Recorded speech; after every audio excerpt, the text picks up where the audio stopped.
কালকে আমাদের বাসাতে নতুন ভাড়াটিয়া আসবে, বুঝছিস? ঠিক আছে, আসুক, তাতে সমস্যা কি? তোকে বলে দিলাম, না হলে তুই আগের মতো করতে পারিস। ভাড়াটিয়াকে চোর বলে মেরেছিলি।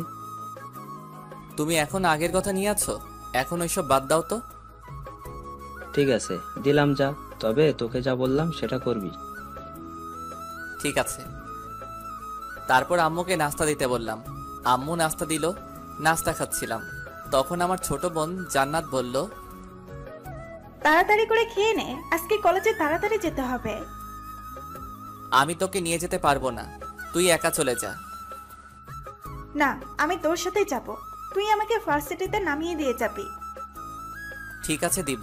এখন আমাকে নাস্তা করতে দে। তারপর জান্নাত কিছু বলল না। নাস্তা করে জান্নাতকে নিয়ে বেরিয়ে পড়লাম ভার্সিটির দিকে। এবার চলুন আপনাদের আমার পরিচয়টা দেওয়া যাক। আমি সাজ্জাদ, আব্বু আম্মুর বড় ছেলে। আমার একটা ছোট বোন আছে, অনার্স ফাইনাল ইয়ারে পড়ি, এবং জান্নাত ইন্টার সেকেন্ড ইয়ারে পড়ে। পরিচয় দিতে দিতে জান্নাতের কলেজে চলে এলাম। জান্নাতকে কলেজে নামিয়ে দিয়ে বললাম, কলেজ শেষ হলে একা একা বাসায় চলে যাস, আমি নিয়ে যেতে পারবো না। তোকে নিয়ে যেতে হবে না, আমি একাই চলে যাব। তুই যা এখন। বাইক চালু করে কলেজের সামনে থেকে চলে এলাম। একটু পর ভার্সিটি এসে গেলাম। তারপর বাইকটা পার্কিং করে ক্যাম্পাসে গেলাম। গিয়ে দেখি আমার বন্ধু সাকিব এবং রাহাত বসে আছে। তাই আমিও ওদের কাছে গিয়ে বললাম, কিরে তোরা কখন এসেছিস? আমাকে তো একবারও কল করলি না। আমরা এইমাত্র এসে এখানে বসলাম, কিন্তু তোর আজকে আসতে এত দেরি হলো কেন? জান্নাতকে ওর কলেজে ছেড়ে আসতে আসতে দেরি হয়ে গেছে। আচ্ছা, তাহলে এখানে বসে থাকবি কেন? চল ক্লাসে যাই। চল যাওয়া যাক। তারপর সকলে মিলে ক্লাসে এলাম। একটু পর স্যার এলো, এসে ক্লাস করাতে লাগলো। একে একে সবগুলো ক্লাস শেষ হয়ে গেল। আমরাও সকল ক্লাস করে বাইরে এলাম।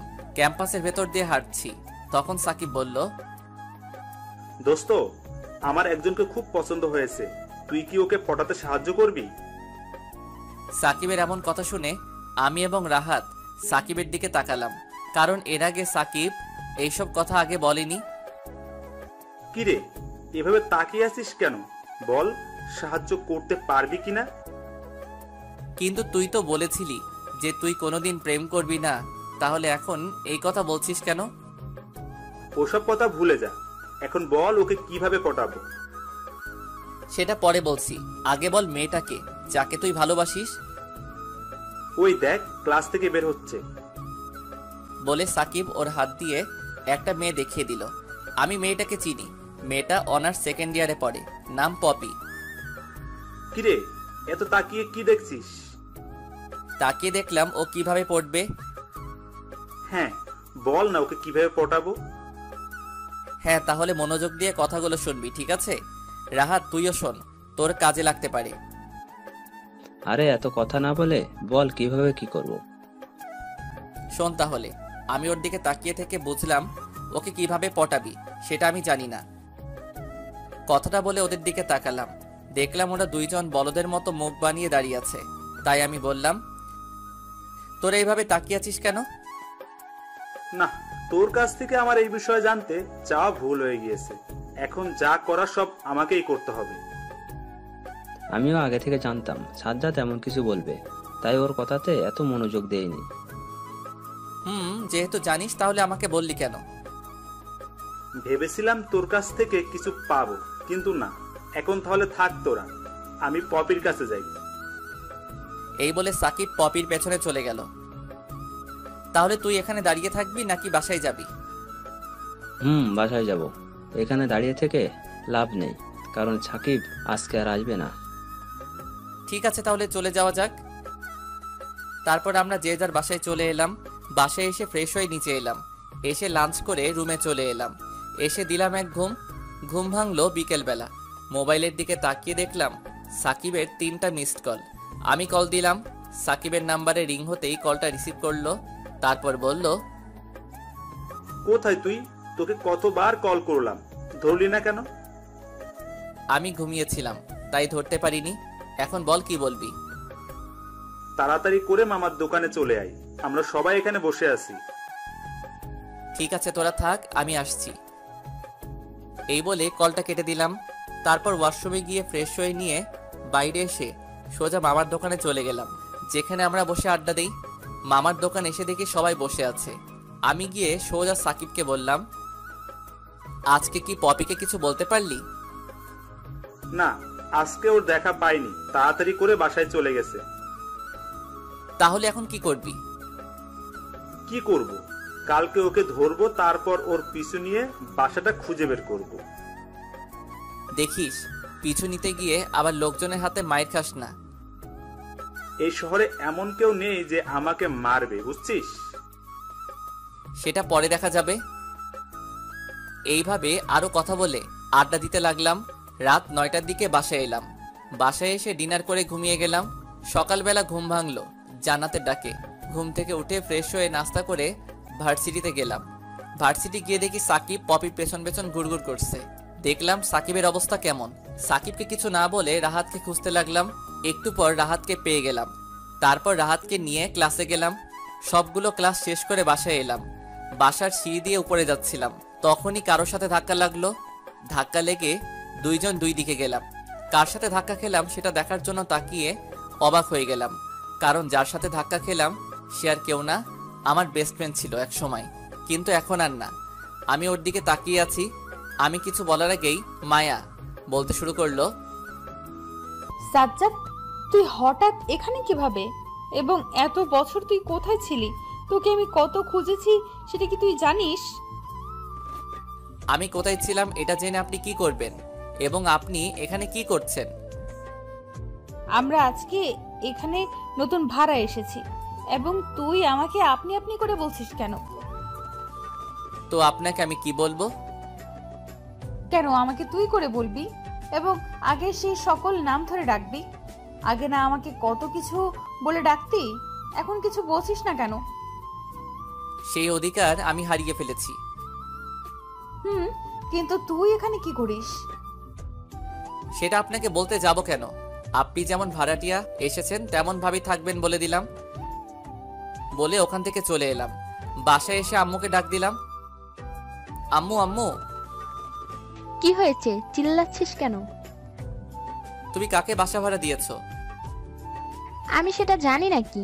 বাসা তোর বাবা ভাড়া দিয়েছে, এখন কার কাছে দিয়েছে সেটা আমি জানি না। আরে ভাইয়া, তুই রেগে যাচ্ছিস কেন? বাসা তো মায়া আপুদের পরিবার ভাড়া নিয়েছে। ওদেরকে বাসা ভাড়া কেন দিয়েছে? তাতে কি হয়েছে? মায়া তোর বন্ধু, তাই না? ওরা আসার ফলে তো তোরই ভালো হয়েছে, তাই না?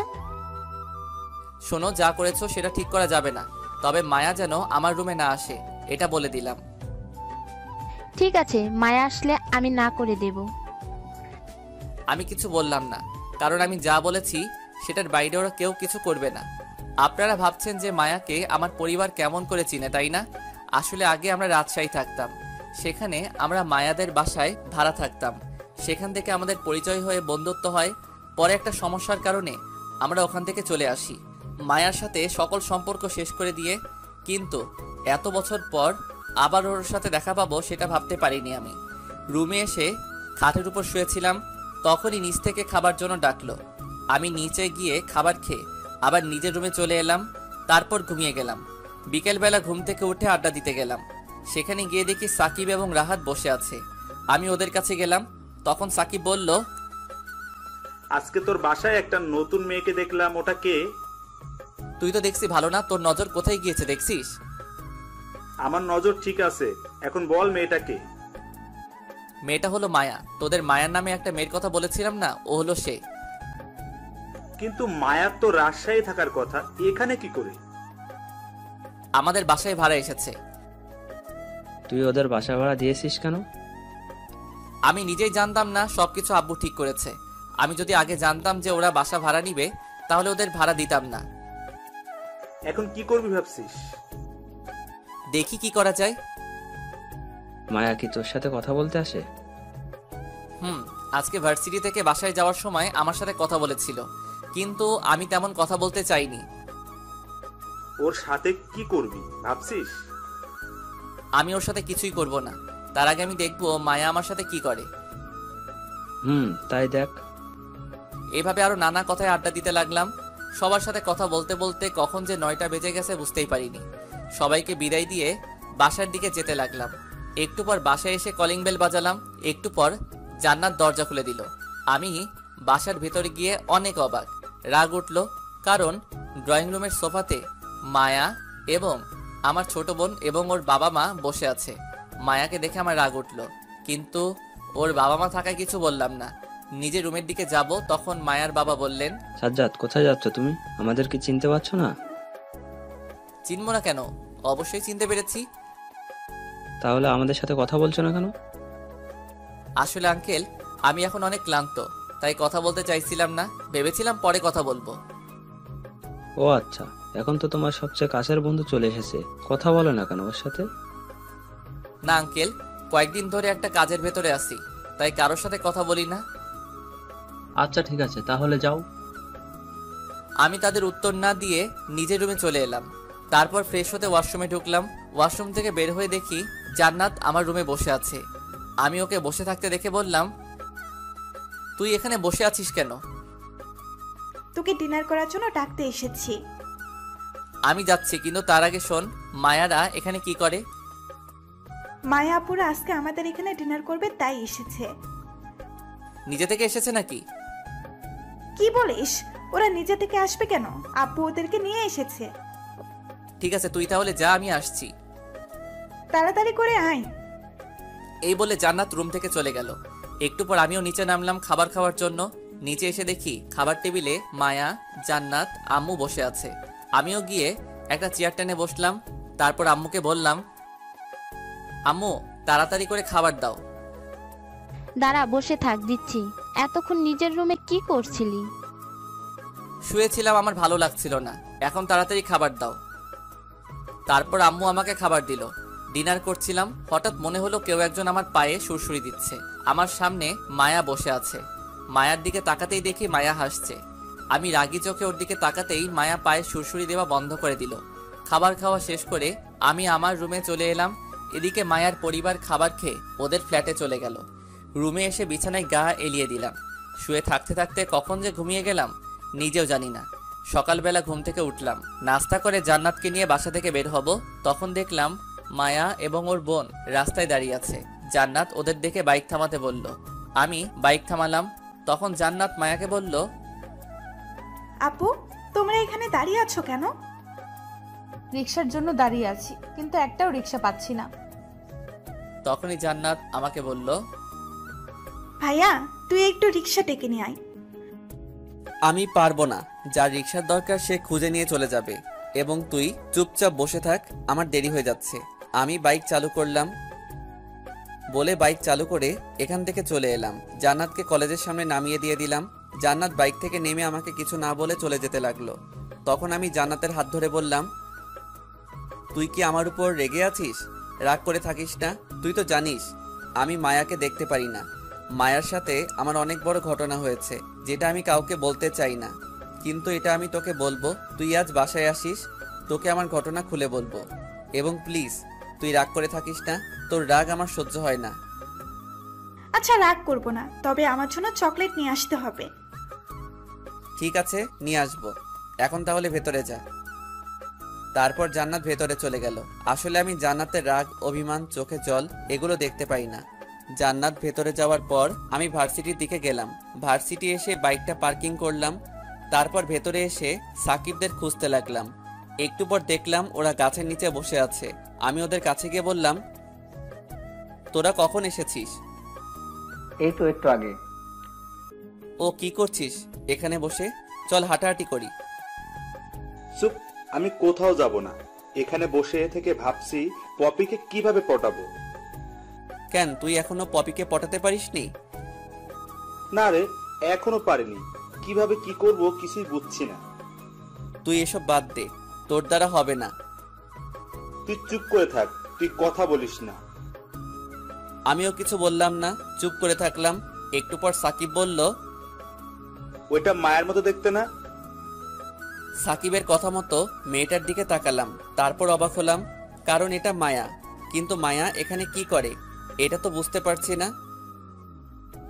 এটা তো মায়া, কিন্তু মায়া এখানে কি করে? সেটা আমি কি করে বলবো? তুই যেখানে আমিও সেখানে আছি। এইসব বাদ দে। মায়া এখানে কিসের জন্য এসেছে সেটাও নিজেই ভালো জানে। আমাদের এত ভেতরে যাওয়ার দরকার নেই, বুঝছিস? ঠিক বলেছিস। তাহলে চল ক্লাসে যাওয়া যাক, না হলে দেরি হয়ে যাবে। ঠিক আছে চল। তারপর আমরা ক্লাসে চলে গেলাম। ক্লাসে এসে নিজের জায়গায় বসলাম। একটু পর স্যার এলো, এসে ক্লাস নিতে লাগলো। তখনই হঠাৎ করে ক্লাসে প্রিন্সিপাল প্রবেশ করলো। স্যারের পিছু পিছু আসছে মায়া। মায়াকে দেখে আমার একটু ভালো লাগলো না। আমি ওর দিকে না তাকিয়ে অন্যদিকে তাকালাম। তখন প্রিন্সিপাল স্যার বলতে শুরু করলেন, আজকে তোমাদের সাথে আমি নতুন একজনকে পরিচয় করিয়ে দিতে এসেছি। এই যে দেখতে পাচ্ছ মেয়েটা, ওর নাম মায়া। আজকে থেকে ও তোমাদের সাথে পড়বে। আশা করি তোমরা ওর সাথে পরিচয় হয়ে নিবে। স্যার কথাগুলো বলে চলে গেল। এদিকে মায়া কোথায় বসবে জায়গা খুঁজে পাচ্ছে না। পুরো ক্লাসে শুধু আমার পাশে জায়গা ফাঁকা আছে। এটা দেখে মায়া আমার পাশে এসে বসে পড়লো, যেটা কিনা আমার একদম পছন্দ হয়নি।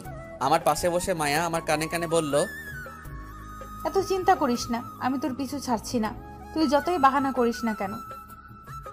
মায়ার কথা আমি কি বলবো সেটা ভেবে পেলাম না। মাথায় রাগ নিয়ে বসে থাকলাম। এভাবে একে একে সবগুলো ক্লাস শেষ করলাম। সব ক্লাসেই মায়া আমাকে অনেক জ্বালিয়েছে। ক্লাসে ছিলাম দেখে আমি কিছু বলিনি। বাইরে এমন করলে একটা উচিত শিক্ষা দিয়ে দিব। ক্লাস থেকে বের হয়ে সাকিব এবং রাহাতের কাছ থেকে বিদায় নিয়ে বাসায় চলে এলাম। বাসায় ঢোকার আগে বাসার পাশে দোকানের বাইকটা থামালাম। তারপর জান্নাতের জন্য চকলেট এবং আইসক্রিম নিলাম। তারপর বাসার ভিতরে ঢুকলাম, কলিং বেল বাজালাম। জান্নাত এসে দরজা খুলে দিল। জান্নাত দরজা খুলে আমার হাতে এসব দেখে অনেক খুশি হলো। জান্নাতকে আমি চকলেট আইসক্রিম দিয়ে নিজের রুমে গিয়ে ওয়াশরুমে গেলাম ফ্রেশ হতে। ফ্রেশ হয়ে বের হয়ে দেখি জান্নাত আমার খাটের উপরে বসে আছে এবং চকলেট আইসক্রিম খাচ্ছে। তখন বললাম, তুই তোর রুমে না গিয়ে আমার রুমে কি করছিস? কেন, এই রুমে আসা নিষেধ নাকি? না, তবু তোর রুমে না গিয়ে এখানে কি করিস? তোর এবং মায়াপুর ঘটনা শুনতে এলাম। সেটা বলবো, তার আগে খাবার খেয়ে আসি, চল। ঠিক আছে চল। তারপর আমরা খাবার খেয়ে রুমে এলাম। আমার সাথে জান্নাত এলো, এসে বলল, এবার খাওয়া দাওয়া শেষ, এখন বল তোর সাথে কি হয়েছিল। বলছি, তবে তার আগে তুই দরজা লাগিয়ে দিয়ে আয় এবং তুই এইসব কথা কাউকে কিন্তু বলতে পারবি না বলে দিলাম। ঠিক আছে বলবো না, এখন বল। আচ্ছা, তাহলে এখন বল তুই কি ঘটনা শুনতে চাস? তোদের সম্পর্ক কিভাবে নষ্ট হলো সেটা একটু আমাকে বল। ঠিক আছে তাহলে শোন। তারপর আমি জান্নাতকে বলতে শুরু করলাম, আজ থেকে 5 বছর আগে, তখন আমি এবং মায়া ইন্টার ফাইনাল ইয়ারে পড়তাম। আমরা দুজনে খুব ভালো বন্ধু ছিলাম। তো একদিন সকালে আরামে ঘুমাচ্ছিলাম, তখন হঠাৎ করে আমার ফোন বাজতে লাগলো। ফোনের দিকে তাকিয়ে দেখলাম মায়া ফোন করেছে। মনে মনে বললাম, এত সকালবেলা কল করার কারণ কি সেটা জানার জন্য কল রিসিভ করলাম। তখন ওপাশ থেকে মায়া বলতে লাগলো, কল ধরতে এত দেরি করলি কেন? তুই এত সকাল সকাল কল কেন দিয়েছিস এটা বল। তুই ভার্সিটি যাবি না? যাবো তো, কেন কি হয়েছে? তাহলে কখন যাবি? এখনই রেডি হয়ে আয়, না হলে তো দেরি হয়ে যাবে। সেটা আমি দেখে নিব, এখন তুই কল কেটে দে। দাঁড়া, আমি আসছি, তারপর দেখাচ্ছি। আমি কিছু না বলে কলটা কেটে দিলাম। রোজ সকালবেলা এমন অত্যাচার ভালো লাগে না, আর আমি একটু ঘুমটাও পারতে দেয় না। তারপর আবার ঘুমিয়ে গেলাম। হঠাৎ অনুভব করলাম আমার গায়ে কেমন যেন ভেজা ভেজা লাগছে। তাই আমি চোখ খুলে দেখতে চাইলাম আমার ভেজা ভেজা লাগছে কেন। এটা দেখার জন্য চোখটা খুললাম। সামনে তাকিয়ে দেখি মায়া এবং জান্নাত হাতে বালতি নিয়ে দাঁড়িয়ে আছে। আমি আমার শরীরের দিকে তাকালাম, দেখি আমার পুরো শরীর ভেজা। তোর ঘুম কি ছেড়েছে নাকি আবার ঘুমাবি? হ্যাঁ, ঘুম পুরোপুরি চলে গেছে। তোদের জন্য তো আমি ঘুম পাড়তে পারি না, তাই না? জানিস যখন তাহলে বলছিস কেন? ভাবলাম তোদের বোধহয় মনে নেই, তাই বললাম। হয়েছে, এবার যা, তাড়াতাড়ি ফ্রেশ হয়ে আয়। তোরা এখন রুম থেকে বের হয়ে যা তাড়াতাড়ি। ঠিক আছে যাচ্ছি। ওরা দুজনে রুম থেকে চলে গেল। আমি বিছানা থেকে নেমে ওয়াশরুমে গিয়ে ফ্রেশ হয়ে রেডি হয়ে নিচে এলাম। তারপর নাস্তা করে বাইক নিয়ে বাসা থেকে বের হব। তখন মায়া এসে বাইকে উঠে বসলো। তারপর বলল, তাড়াতাড়ি করে চল, না হলে দেরি হয়ে যাবে। তুই কথা বলিস না? ঠিক আছে বলবো না, এখন তাড়াতাড়ি করে চল। তারপর বাইক চালিয়ে ভার্সিটি চলে এলাম এসে বাইকটা পার্কিং করে সবাইকে খুঁজতে লাগলাম। কাকে খুঁজছি ভাবছেন? আমাদের কয়েকজন বন্ধু আছে, তাদের খুঁজছি। এবং মায়া হলো আমার সবচেয়ে কাছের বন্ধু। একটু পর ওদের আমি পেয়ে গেলাম। তারপর আমি এবং মায়া ওদের কাছে গেলাম। আমাদেরকে দেখে আমাদের এক বন্ধু শিহাব বলল, তোদের আসতে এত দেরি হলো কেন? বলিস না, এই যে সাজ্জাদ, ও যেভাবে ঘুম পারে, ওকে ঘুম থেকে তুলে আসতে দেরি হয়ে যায়। থাক, হয়েছে, আর বলতে হবে না। আচ্ছা তোরা এখানে কথা বল, নেহা আমাকে কি যেন বলবে, আমি ওর সাথে একটু কথা বলে আসি। নেহা আমার সাথে আয়। এই বলে ওরা দুজনে চলে গেল। আমিও ওদের সাথে বসে আড্ডা দিচ্ছিলাম। তখন শিহাব বলল, সাজ্জাদ, আমাদের একটা সাহায্য করতে পারবি? কি সাহায্য বল আমাকে। তুই তো জানিস আমি নেহাকে ভালোবাসি, কিন্তু বলতে পারি না। তাই বলছিলাম কি, তুই যদি ওকে এই চিঠিটা দিয়ে আসতি।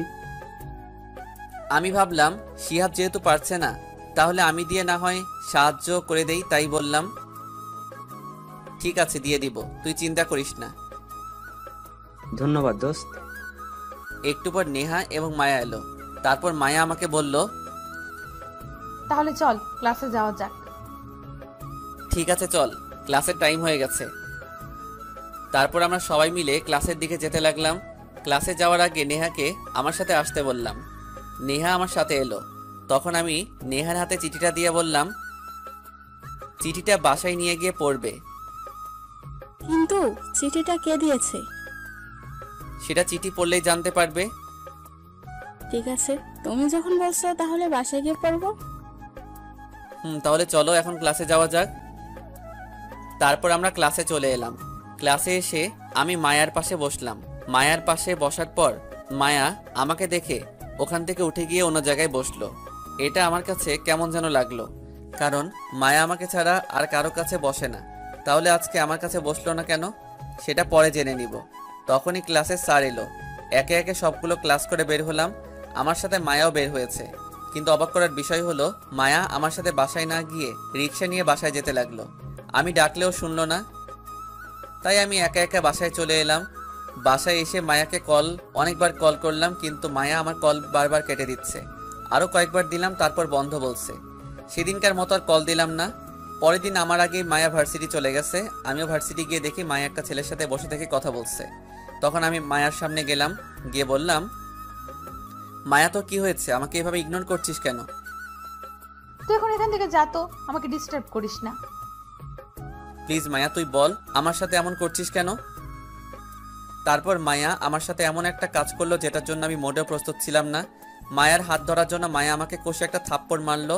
মেরে বলল, তুই আমার হাত ধরছিস কোন অধিকারে, এবং তুই কে? তোকে তো আমি চিনি না। মায়ার এমন কাজে আমি অনেক লজ্জিত হলাম।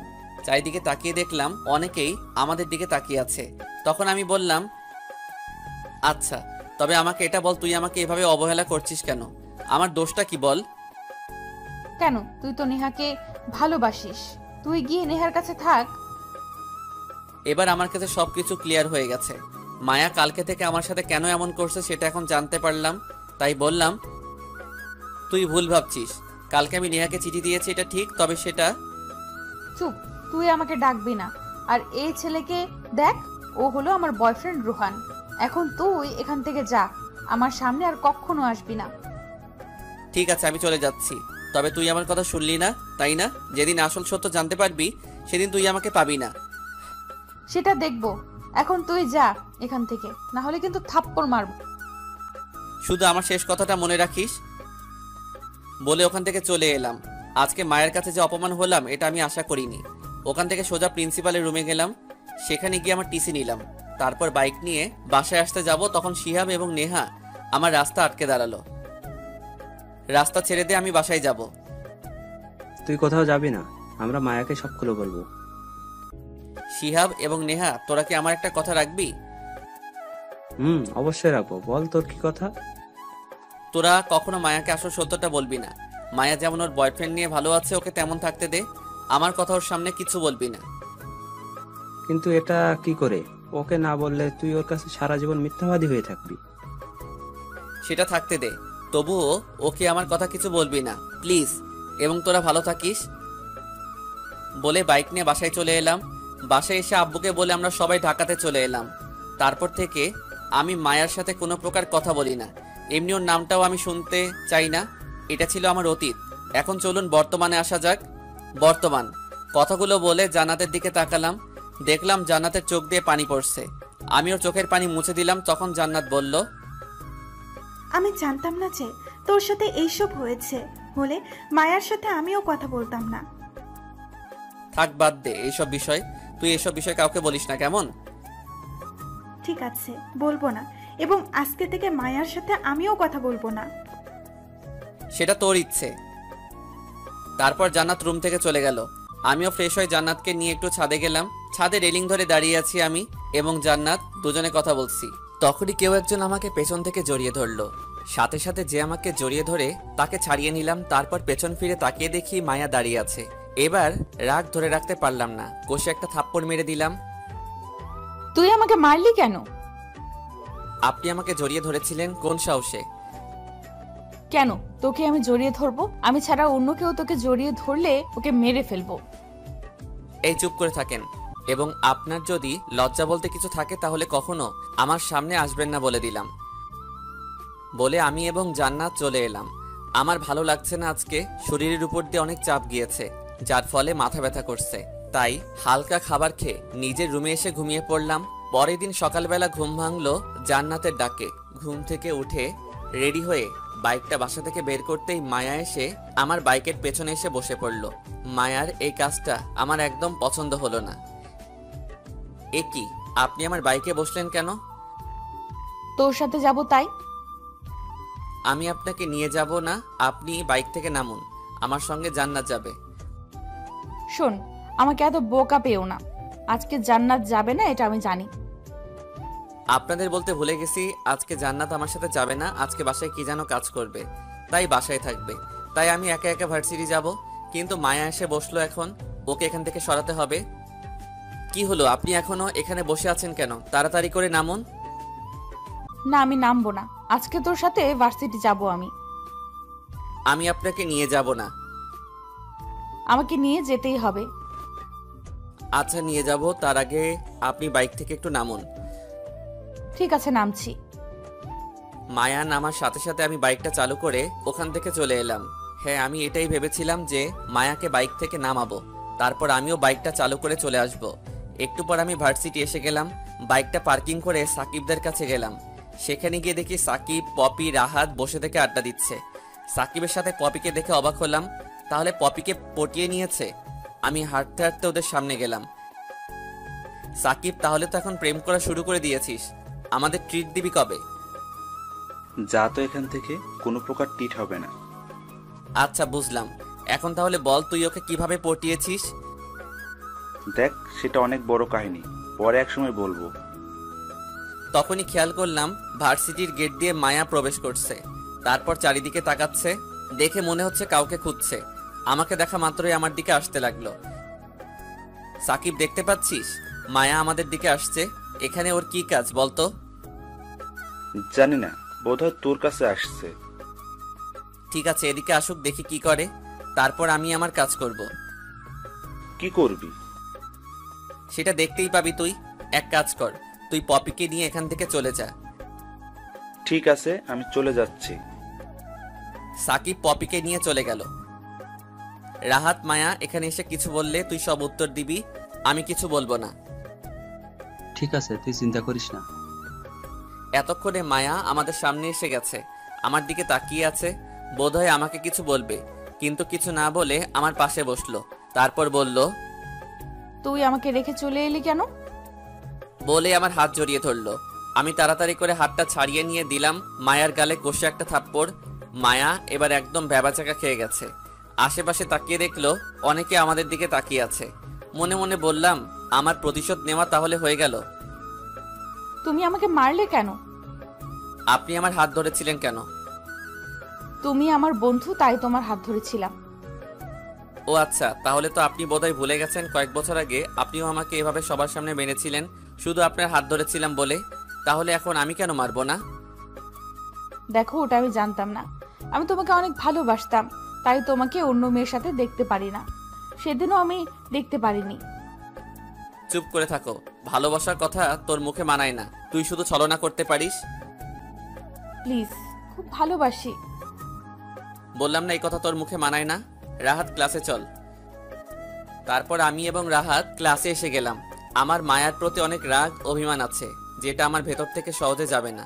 রাগের মাথায় আপনি থেকে তুই চলে গেছি ভাবা যায়, তবে আজকে মায়াকে যা অপমান করেছি সেটা একদম ঠিক আছে। ক্লাসে নিজের জায়গায় বসে আছি, তখন মায়া ক্লাসে প্রবেশ করলো। আমার দিকে করুণ দৃষ্টিতে তাকিয়ে আছে। আমি ওর দিকে খেয়াল করলাম না। সবগুলো ক্লাস করে বাসায় চলে এলাম।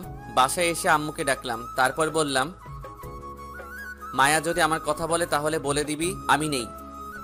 আম্মু অনেকবার জানতে চেয়েছে কি হয়েছে, কিন্তু আমি কিছুই বলিনি। বিকেলবেলা রুমে শুয়েছিলাম, তখন কেউ একজন দরজায় নক করলো। আমি তাকে ভেতরে আসতে বললাম। দেখলাম মায়ার আম্মু এবং মায়া এসেছে। মনে মনে ভাবলাম, মায়া ওর আম্মুকে আবার সব কথা বলে দিয়েছে নাকি। ভিতরে আসবো? হ্যাঁ আসুন, এতে বলার কি আছে। তারা ভেতরে এসে খাটের উপর বসলো এবং আমাকে বলতে লাগলো, তুমি তো জানো মিথিলা কেমন পড়াশোনা করে, তাই না? মিথিলা অঙ্ক একটু পারে না, তাই মায়া বলল তুমি নাকি খুব ভালো অঙ্ক পারো, তাই তুমি যদি ওকে একটু পড়াতে তাহলে ভালো হতো। এতক্ষণে বুঝলাম মায়া এবং মায়ার আম্মু এখানে কেন এসেছে। আমি কি বলবো সেটা ভেবে পাচ্ছি না, কারণ আমি অঙ্ক তেমন পারি না, কিন্তু সেটাও তো বলতে পারবো না, বললে সম্মান থাকবে না। কি হলো, কিছু বলছো না কেন? ঠিক আছে, আমি তাহলে সন্ধ্যায় আসবো। ঠিক আছে, তাহলে এখন আমি যাই। বলে ওরা চলে যেতে লাগলো, কিন্তু যাওয়ার সময় মায়া আমাকে চোখ মেরে দিয়ে গেল। এখন আমি ভাবছি ওকে পড়ানো কি ঠিক হবে নাকি হবে না। যদি পড়াই তাহলে মায়াকে আরো কষ্ট দিতে পারবো, এবং মায়াকে যত কষ্ট দিব তত আমার ভালো লাগবে। সন্ধ্যাবেলা মিথিলাকে পড়ানোর জন্য ওদের বাসার কলিং বেল বাজালাম। তখন মায়া এসে দরজা খুলে দিল। আমি অবাক হলাম যে কলিং বেল বাজানোর সাথে সাথে খুলে দিল, তার মানে মায়া এখানেই দাঁড়িয়েছিল। কি হলো, দাঁড়িয়ে আছো কেন? ভেতরে আসো। আমি ভেতরে প্রবেশ করে দেখি মিথিলা ড্রয়িং রুমে বসে আছে। আমি কিছু বলবো তার আগে মায়া বলল, মিথিলা, তুই এখনো বসে আছিস কেন? তাড়াতাড়ি করে তোর রুমে যা, তোকে পড়াতে এসেছে। ঠিক আছে, আমি যাচ্ছি। বলে মিথিলা ওর রুমের দিকে যেতে লাগলো। তুমিও মিথিলার সাথে যাও। মায়ার কথা শুনে আমি মিথিলার সাথে যেতে লাগলাম। মিথিলার রুমে এসে পড়ার টেবিলে বসলাম। মিথিলা এসে আমার পাশে বসলো। তখন বললাম, তাড়াতাড়ি করে তোমার অঙ্ক বইটা বের করো। মিথিলা অঙ্ক বই বের করলো। তারপর আমি বললাম, তুমি কি অঙ্ক কিছু করতে পারো? মোটামুটি পারি। ঠিক আছে, আজকে কয়েকটা অঙ্ক বুঝিয়ে দিচ্ছি, তুমি সেগুলো কালকে আমাকে করে দিবে। মিথিলা কিছু বলল না। আমি মিথিলাকে অঙ্ক বুঝিয়ে দিতে লাগলাম। অঙ্ক বোঝাচ্ছিলাম, তখন মায়া রুমে প্রবেশ করলো। মায়ার দিকে তাকিয়ে দেখলাম হাতে খাবার কি যেন নিয়ে আসছে। মায়া সেগুলো নিয়ে আমার কাছে রেখে দিল এবং বলল, এগুলো তোমার জন্য নিয়ে এলাম, তুমি নাস্তা করে নাও। আমি কিছু বললাম না। এমনভাবে মিথিলাকে অঙ্ক বোঝাতে লাগলাম যেন মায়ার কথা কিছুই শুনিনি। কয়েকটা অঙ্ক বুঝিয়ে দিয়ে মিথিলাকে বললাম, আজকে তাহলে থাক, আমি কালকে এসে তোমার পড়াগুলো নিয়ে যাব। ঠিক আছে, কিন্তু চলে যাচ্ছেন কেন? নাস্তাটা খেয়ে যান। না, আমি এসব খাই না। বলে ওদের বাসা থেকে বের হয়ে বাসায় চলে এলাম। ঘড়ির দিকে তাকালাম, দেখলাম 9টা বেজে গেছে। তাই ফ্রেশ হয়ে খাবার খেয়ে ঘুমিয়ে গেলাম। পরের দিন ভার্সিটি এলাম। এসে সাকিবদের সাথে বসে আড্ডা দিচ্ছিলাম। তখন মায়া আমার সামনে এলো, এসে বলল, সাজ্জাদ, তোমাকে একটা কথা বলার আছে। ঠিক আছে বলুন, কি বলবেন? এখানে না, আমার সাথে একটু ফাঁকা জায়গায় আসো প্লিজ। কেন, এখানে বলে সমস্যা কি? যা বলার এখানেই বলুন।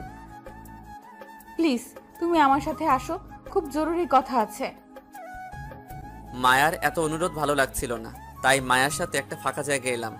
তখন মায়া আমার সামনে এসে বলল, আমার উপর কি এখনো রেগে আছো? আপনার উপর রাগ করে থাকবো কেন? আপনি আমার কে? এখন না হলাম, আগে তো ছিলাম, তাই না? আমাকে কি এসব বলার জন্য ডেকে নিয়ে এসেছেন?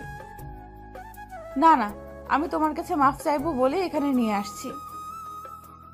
আমি আমার অতীতের সবাইকে ক্ষমা করে দিয়েছি, তাই এখন ক্ষমা চেয়ে লাভ হবে না। না, আমি জানি তুমি আমাকে ক্ষমা করোনি। প্লিজ, তুমি আমাকে মাফ করে দাও। আমি জানতাম না যে ওই চিঠিটা শিহাব তোমাকে পাঠিয়েছিল। বলে আমার পা জড়িয়ে ধরলো। আমি মায়াকে আমার পা থেকে ছাড়িয়ে নিলাম। আসলে মায়ার এমন কষ্ট আমিও দেখতে পাচ্ছি না। হাজার হোক, একটা সময় সম্পর্ক ছিল। আপনি উঠুন, আমি আপনাকে ক্ষমা করে দিয়েছি। না, আমার বিশ্বাস হয় না তুমি আমাকে ক্ষমা করেছো। তুমি যদি আমাকে ক্ষমা করতে তাহলে আপনি করে বলতে না। আপনি করে বলবো না তাহলে কি করে বলবো? তুমি আমাকে তুমি করে বলবে, তাহলে আমি মনে করব তুমি আমাকে ক্ষমা করেছো। ঠিক আছে, বলবো। এখন তাহলে চলো ক্লাসে যাই। ঠিক আছে, চলো। তারপর আমরা ক্লাসের দিকে যেতে লাগলাম। আপনারা ভাবছেন আমি মায়াকে ক্ষমা করে দিয়েছি। আরে না ভাই, এখন ওর প্রতি আমার কোনো রাগ নেই। তবে ওকে এত সহজে আমি ক্ষমা করব না। যখন মায়া আমার কাছে আসতে চাইলো তখন মনে মনে বললাম, যদি ওকে নিজের কাছে রাখি তাহলে আরো কষ্ট দিতে পারবো। এখন মায়া আমার সাথে বেশি থাকে, কিন্তু আমি মায়াকে অবহেলা করি। ক্লাসে এসে বসেছিলাম, তখন মায়া আমার পাশে এসে বসলো। তারপর বলল, আজকে আমার সাথে একটু শপিং এ যাবে। কেন আজকে হঠাৎ শপিং এ কি করবে? শপিং করব তাই। তাহলে আমাকে নিয়ে যাওয়ার মানে কি? তুমি আমাকে পছন্দ করে দিবে, আমি সেটা কিনবো। আমার চয়েস তেমন ভালো না। তুমি যেটা দিবে সেটা দিয়েই আমার চলবে, আমার আর লাগবে না। ঠিক আছে, যাব। তারপর আর কিছু বললাম না। সব ক্লাস করে মায়াকে নিয়ে শপিং মলে গেলাম। প্রথমে মায়া ছেলেদের কর্নারে গেল, গিয়ে আমার মাপে একটা শেরওয়ানি কিনলো। তুমি আমার মাপে কিনছো কেন? আরে কথা না বলে চুপচাপ দাঁড়িয়ে থাকো। দাঁড়িয়ে থাকবো মানে? আমার বাপ নিচ্ছ, আমি বলবো না? আজকে আমার বন্ধুর বিয়ে, তাই ওকে এটা গিফট করব। আর ওর মাপ একদম তোমার সাইজের। এটা শুনে আমি কিছু বললাম না, চুপ করে থাকলাম। মায়া কি কালার জন্য একটা শেরওয়ানি কিনলো, কিন্তু সেটা আমাকে দেখতে দিল না। তারপর মায়া কয়েকটা শাড়ি কিনে নিয়ে বাসায় এলো। বাসায় এসে মায়া ওদের বাসায় গেল, আমি আমার বাসায় গেলাম। দরজা খুলে দেখি সবাই ড্রয়িং রুমে বসে আছে। আমাকে দেখে আব্বু বলতে লাগলো, আজকে আসতে এত দেরি হলো কেন? এক জায়গায় গিয়েছিলাম। কেন? যেখানে গেছিস ভালো কথা, কিন্তু সন্ধ্যাবেলা বাসা থেকে বের হবি না। কেন বাসা থেকে বের হব না? কেন? না, আজকে বাসা থেকে বের হবি না, তোকে দিয়ে আজকে একটা কাজ আছে। কি কাজ সেটা বলো। সেটা তুই সন্ধ্যাবেলা দেখে নিস। এখন আমি না বললাম? আমি আর কিছু না বলে নিজের রুমে চলে এলাম। জানি না সন্ধ্যাবেলা কি হবে, যা হবে সেটা সন্ধ্যাবেলা দেখে নিব। এখন এত ভেবে লাভ নেই। দুপুরে লাঞ্চ করে ঘুমিয়ে গেলাম। সন্ধ্যায় জান্নাতের ডাকে ঘুম ভাঙলো। ঘুম থেকে উঠে ফ্রেশ হয়ে নিচে এসে আমি অবাক হয়ে গেলাম, কারণ আমার বাসাটা চেনা যাচ্ছে না। এটা কার বাসায় আছি আমি? বাড়ি এভাবে সাজানো হচ্ছে কেন, এটা জানার জন্য আম্মুকে বললাম, আম্মু এভাবে বাসা সাজাচ্ছ কেন? তারপর আম্মু যা বলল তা শুনে আমি শক খেলাম, কারণ আম্মু বলল, আজকে আমরা তোর বিয়ে দিব। কি? তুমি আমার বিয়ে দিবে? কার সাথে? যার সাথে দিব সেটা বিয়ের পর দেখতে পাবি। না, তুমি আমাকে এখন বলো, আমাকে কার সাথে বিয়ে দিবে? বললাম না, পারবো না। আচ্ছা ঠিক আছে, তোমাকে বলতে হবে না, আমি আব্বুর কাছ থেকে শুনে নিচ্ছি। কিন্তু আব্বু কোথায়? তোর আব্বু বাইরে গেছে কি যেন কাজ করতে। তুমি যদি আমাকে না বলো মেয়েকে, তাহলে আমি বিয়ে করব না। এসব হুমকি দিয়ে লাভ নেই, তোর বিয়ে আজকেই হবে। এখন বেশি কথা না বলে তাড়াতাড়ি গিয়ে রেডি হয়ে আয়। তখনই আমার সামনে সাকিব এবং শাওন এলো। এসে আমাকে বলল, আজকে যে তোর বিয়ে, এটা আমাদের বললি না কেন? আরে আমি নিজেই জানতাম না যে আজকে আমার বিয়ে হবে। কেন, তুই সকালে জানতি না যে তোর বিয়ে হবে?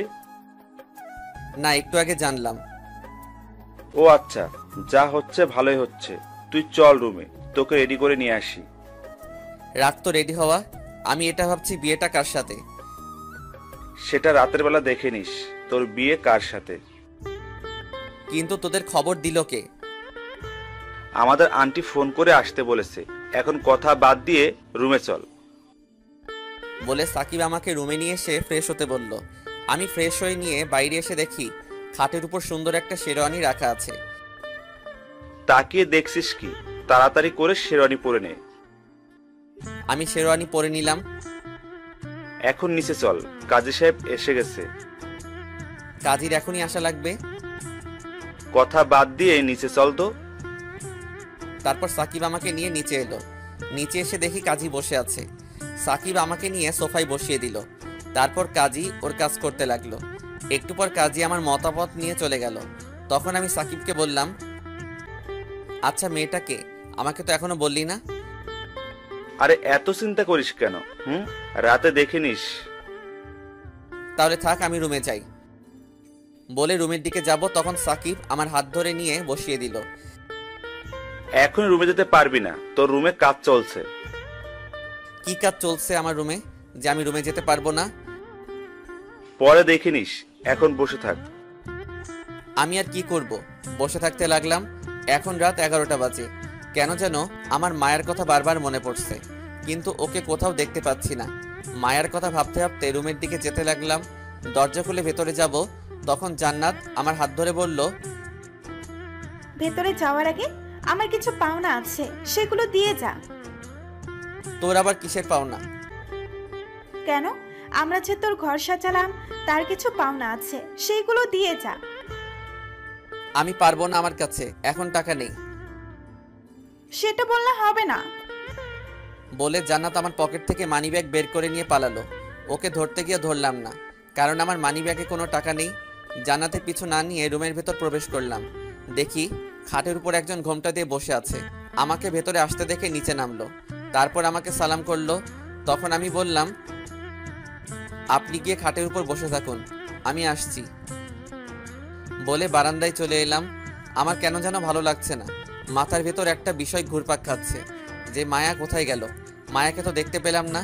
তবে জানি না আমি যে বিয়ে করেছি এবং সেটাও কি বলিনি, তাহলে মায়া আমার সাথে কি করবে, এইসব ভাবছি। তখন কারো আসার আওয়াজ পেলাম। আমি বুঝতে পেরে গেলাম কে এসেছে। তাই আমি বললাম, দেখুন, আপনাকে আমার মেনে নেওয়া সম্ভব না, কারণ আমি অন্যজনকে ভালোবাসি। যদি অন্য একজনকে ভালোবাসেন তাহলে আমাকে বিয়ে করলেন কেন? আমি এই বিয়েটা করতে চাইনি, বাসা থেকে হুট করে বিয়েটা করিয়ে দিয়েছে। এতে আমি কি করব? তো আপনি কাকে ভালোবাসেন এটা তো বললেন না। আপনি তাকে চিনবেন না। আমি আমার বেস্ট ফ্রেন্ড মায়াকে ভালোবাসি। তাহলে তাকে বলেননি কেন? আমাদের বন্ধুত্ব হারানোর ভয়ে, কিন্তু বন্ধুত্ব হারিয়ে ফেললাম। আবার যখন ওকে পেলাম তখন ওর উপর রাগ অভিমান থাকার কারণে আর বলা হয়ে ওঠেনি। তাহলে এখন কি করবেন? কি আর করব, এভাবে বসে থাকবো? তাহলে আমাদের বাসর রাতের কি হবে? সেটা বাদ দেন, সেটা করার ইচ্ছা আমার নেই। আচ্ছা, আমার জায়গায় যদি মায়া হতো তাহলে কি করতেন? কি আর করতাম, ওর সাথে গল্প করতাম। ও আচ্ছা, আপনি কি আমার ঘুমটা তুলবেন? আমাকে দেখবেন না? না, আমি তুলবো না। ঠিক আছে, আমি তুলছি। বলে মেয়েটি ঘোমটা উঠালো। এতক্ষণ আমি আকাশের দিকে তাকিয়ে কথাগুলো বলছিলাম। মেয়েটি ঘোমটা তুলে আমাকে বলল, কিরে, আমাকে নিয়ে নাকি গল্প করবি? তাহলে দাঁড়িয়ে আছিস কেন? কণ্ঠটা আমার কেমন যেন চেনা চেনা লাগছে। তাই মেয়েটার দিকে তাকিয়ে আমি অবাক হয়ে গেলাম, কারণ মেয়েটার কেউ না, মায়া। কিন্তু মায়া এখানে কি করে? ওর মায়া তো বিয়ের শাড়ি পরে আছে, তাহলে কি মায়ের সাথে আমার বিয়ে হয়েছে? কি এত ভাবছো? আমি ভাবছি আমার বিয়ে কার সাথে হয়েছে। আরে বোকা, তোমার বিয়ে আমার সাথে হয়েছে। আমি তোমার বিয়ে করা বউ। কিন্তু তার আগে বলো, তুমি যে আমাকে ভালোবাসতে, এটা আমাকে বলনি কেন? বলা হয়নি তাই, কিন্তু তার আগে বলো, তুমি আমাকে তুমি করে বলছো কেন? আরে এখন তো তুমি আমার স্বামী।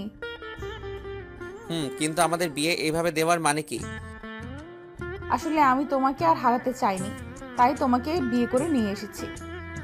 কিন্তু আমি তো এই বিয়ে মানবো না, এবং তোমাকেও আমার স্ত্রী হিসেবে মানবো না। কেন? আমি কি করেছি আবার? যে মেয়ে আমাকে বিশ্বাস করতে পারে না, সেই মেয়ে আমার সাথে কেমন করে থাকবে? তুমি কি সেই কলেজ লাইফের কথা বলছো? হ্যাঁ, আমি তখনকার কথা বলছি। দেখো, আমি জানতাম না যে ওই চিঠিটা শিহাবের ছিল, এবং তখন আমি তোমাকে অনেক ভালোবাসতাম, তাই এটা আমার সহ্য হয়নি। তোমাকে মারার পর ভেবেছিলাম তোমার কাছে ক্ষমা চেয়ে নেব, কিন্তু তোমাকে আর পাইনি। তার পরের দিন শিহাব এবং নেহা এসে আমাকে সব খুলে বলে। তারপর থেকে তোমার জন্য আমি কান্না করতাম এবং তোমাকে খুঁজতাম সব জায়গায়, কিন্তু পাইনি। তাহলে এখন আমার ঠিকানা কিভাবে পেলে? আব্বু চাকরির জন্য আমরা ঢাকায় এখানে আসি, তারপর আমি তোমাকে দেখতে পাই। বুঝলাম। বিশ্বাস করো, আমি এখনো তোমাকে অনেক ভালোবাসি। তুমি আমাকে ফিরিয়ে দিও না প্লিজ, আমি তোমাকে ছাড়া বাঁচবো না। আমিও তোমাকে ভালোবাসতাম, কিন্তু যখন তুমি বললে তোমার বয়ফ্রেন্ড আছে, তখন আমি তোমাকে পাওয়ার আশা ছেড়ে দিয়েছি। এটা আমার মামাতো ভাই ছিল, তোমাকে ঠিক করার জন্য সেদিন নাটক করেছিলাম। তুমি আমাকে বিশ্বাস করো, আমি তোমাকে ভালোবাসি। তোমার কষ্ট দেখে আমারও অনেক কষ্ট হয়েছিল। বলে আমার পা জড়িয়ে ধরে কান্না করতে লাগলো। তারপর ভাবলাম মানুষ মাত্রই ভুল করে থাকে, তাকে একবার ক্ষমা করে দেওয়া উচিত। মায়া তো আমাকে ভালোবাসে, এটা ওর ব্যবহার দেখে বুঝে গিয়েছিলাম, তাই এখন আর ওকে কষ্ট দিব না। এমনিতেই ওকে অনেক কষ্ট দিয়ে ফেলছি বলে মায়াকে আমার পা থেকে টেনে তুললাম। মেয়েটা কেঁদে কেটে নিজের মুখের 12টা বাজিয়ে ফেলেছে। আমি ওর চোখের জল মুছে বললাম, তোমাকে ক্ষমা করতে পারি একটা শর্তে। বলো তোমার কি শর্ত? আমি তোমার সব শর্তেই রাজি। তার আগে বলো, তুমি আমাকে কখনো ছেড়ে যাবে না? এই জীবন থাকতে আমি কখনো তোমাকে ছেড়ে যাব না। তাহলে আমার শর্ত হলো, আমার তোমার মতো একটা মেয়ে বাবু লাগবে। কথাটা শুনে মায়া আমার বুকে মুখ লুকিয়ে ফেললো, তারপর বলল, আমি কি তোমাকে না করেছি? ঠিক আছে তাহলে চলো যাওয়া যাক। বলে মায়াকে কোলে তুলে বিছানায় ফেলে দিলাম। রাগ অভিমান ভেঙে তারপর দুজন দুজনকে আদর করতে লাগলাম। ভালোবাসা পূর্ণতা পেল। এভাবে চলতে থাকলো আমাদের সুখের জীবন।